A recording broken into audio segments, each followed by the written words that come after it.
Hi, my cosmic beings. My name is Haley Comet, and welcome to my cosmic corner of the internet, where we dive into all things astrology. So today we're continuing on in our lunar self-care series, understanding your moon sign, how to nourish yourself in a way that makes you feel supported, nourished, and feel all of that self-love. So today will be about the Leo moon.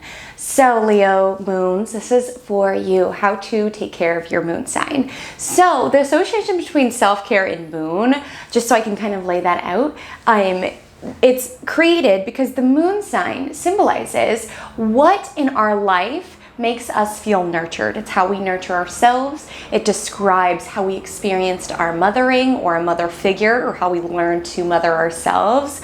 So when understanding a human being and understanding what it is that makes them feel safe and nourished, we would look to the moon sign. And it's a side of someone that they might not see unless you know them very deeply. It's like their instinctual reactions. So what are your instinctual reactions, Leo? First and foremost, we need to really break this association. A lot of people think that like water signs are the only emotional ones. I mean, certainly there is a high degree of emotion there, but fire, I think, can be just as emotional. So Leo says you are a fire moon. And if we think about fire, it just burns, and it will get on whatever comes in its path. And that's how I think Leo moons experience their emotions, is that they're very deep, very powerful, very passionate, and it can go from 0 to 100 in like blink of an eye. So you have a lot of passion, Leo moon, just finding ways to kind of channel that passion into and find ways to work through your emotions, because this is someone who, particularly when it revolves to pride, Leo moons, you have the kind of moon sign that will flare up and say things that you do not mean in order to protect your own pride or your own ego, just because you operate on instinct and you operate on passion. So creating some sort of buffer when something upsets you, and particularly makes you feel like someone is damaging your ego or threatening you in some sense, definitely just channel your symbol. It's a Leo, or lion rather. They're very regal. They're very kind of subdued. I mean, unless they're like attacking something, but think about a lion just like trouncing through the grasslands, like stalking his prey. Move smart. Think of the end goal rather than reacting right away. Because when you react right away and lay it all on the table, people know how to manipulate you and gain power of the situation. So definitely operate from a lens of thinking long game rather than instinctual, with your fire moon in mind. And I keep talking about this notion of ego and pride, so I'll extrapolate on that a little bit more. So Leo is the sign that is responsible for self-expression. Your ruling planet is the sun. So your moon's ruling planet is the sun, I should say. So with the sun-ruled moon, your inner emotions, that's your moon sign, is very much influenced by how others perceive you and your ego. That's your sun. There's a connection there. And that doesn't need to be a bad thing. It doesn't make you a bad people. It doesn't make you egotistical. It simply means that there is a stronger connection between the two, in that you might over-perceive when people are, mentioning something and perceive it as an attack, or be very, very guarded and protected of what's yours because you perceive that people are going to judge you in some sense. So with a Leo-ruled moon in mind, it's also super important for you to be around people who do build you up, who aren't sneaky, manipulative people, who build you up and celebrate the person that you are. Because with that self-expression sign is your moon, it is a deep, innate need for you to be recognized by the world around you. So having people around you who literally gas you up and make you feel like you are queen of the freaking world. Because you know why, Leo moons? Because you do that for people. Leo, I think one of their most beautiful qualities is how generous they are in not just monetary things, which they most certainly are, but they are just giving of their spirit. They naturally want to gas everybody up and make people feel good about themselves. This is the moon sign of someone who looks in the mirror and is like, yes, you're gonna do great today. You're gonna rock it. No one can do it like you. And it's not that you are more self-centered than other people. You just really appreciate having your cup filled and being the one to even fill up your cup. So your self-love game, Leo moons, needs to be on fleek. Like, I'm talking, you need to be writing love letters to yourself, spa days for yourself, spending time alone, spending time with people who gas you up, making yourself feel bomb. Like, that is a need for you, and that's how you operate.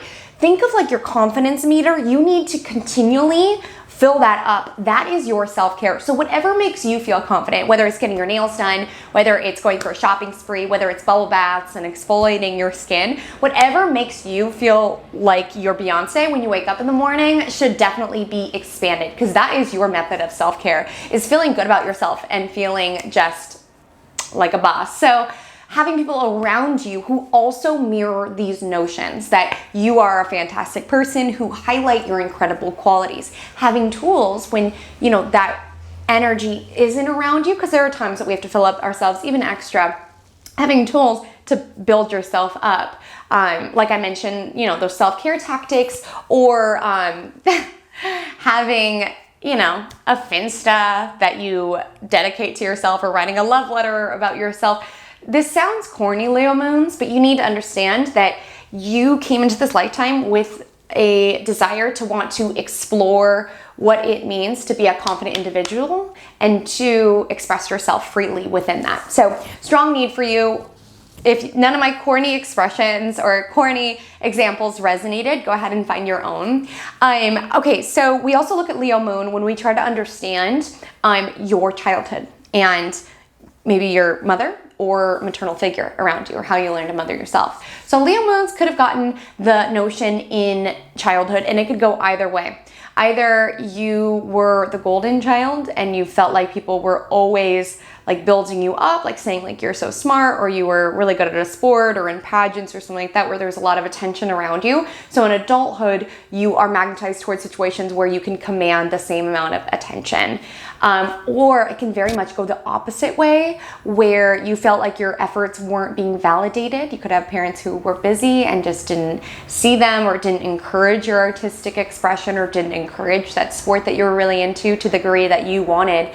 I've seen it quite a bit in children or who have had a lot of siblings growing up, because they just felt lost in the fold. So it's like, childhood's interesting, because it's like, if we were really fed something in childhood, that's what we'll mimic in adulthood. But also, to the same token, if we were deprived of something, we will obsess about it in adulthood and try to find it, to rectify it and nourish ourselves. So you can fall on either scale. So just kind of contemplate, what was the reaction in the household when you did notable things? Did you feel special? Did you feel confident? What made you feel confident? Which parent was more supportive? And you can kind of get some insight into how that Leo moon kind of came to be and came to describe your inner world. I've seen a lot of Leo moon children who can over-identify with their accomplishments or with what they do or how they're special, and forget that they're a human being. So if that's you, cultivating interest for yourself and things that are outside the thing that you're great at and the thing that you're always lauded for, and just realizing you're a human being, it's okay to make mistakes. It's okay to admit that you are a human being. You might have felt like in childhood you were propped up to this almost like godlike state, and you might feel like making mistakes is humiliating, or having people know that you have flaws is just deeply soul wounding. Finding ways of dealing and processing with your own humanity and your own, you know, natural ability to trip and fall. I mean, it happens every so often as you move through adulthood. I also want to discuss other ways to maintain that moon. So build yourself up, make yourself feel fierce.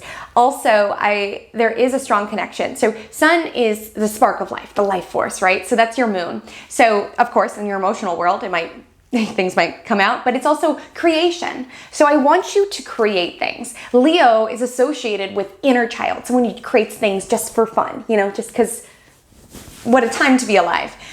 So have things that you do and create that just make you feel alive and let you feel radiant and illuminate.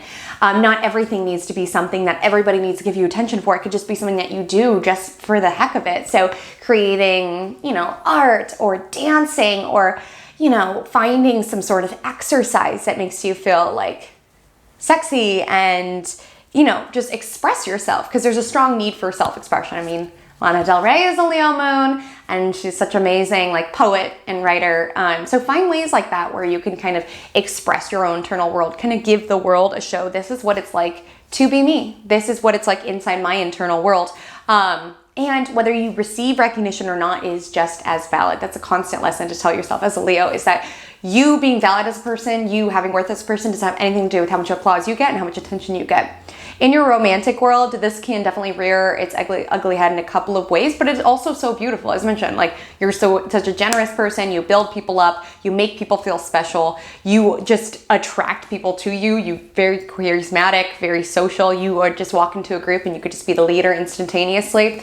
In dating and in relationships, I've noticed on the lighter end, it's all of those things. So fantastic. On the shadow side, I've seen this operate in a couple of ways. Either one way, Leo moon has this deep soul desire to want to prove their specialness or prove their worth.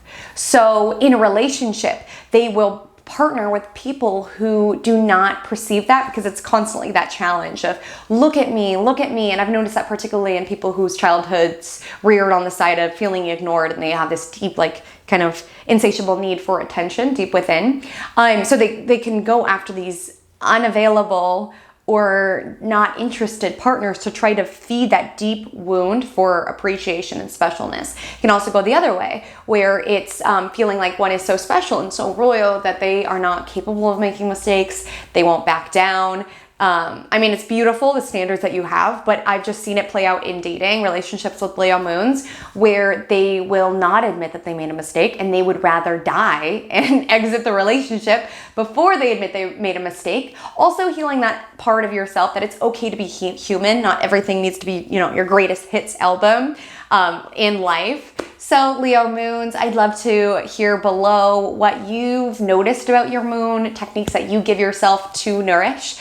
And next week is Virgo. Thank you so much. If you are watching this and you are not me, I love you. Thank you so much. Enjoy the rest of your cosmic week, and until we meet again.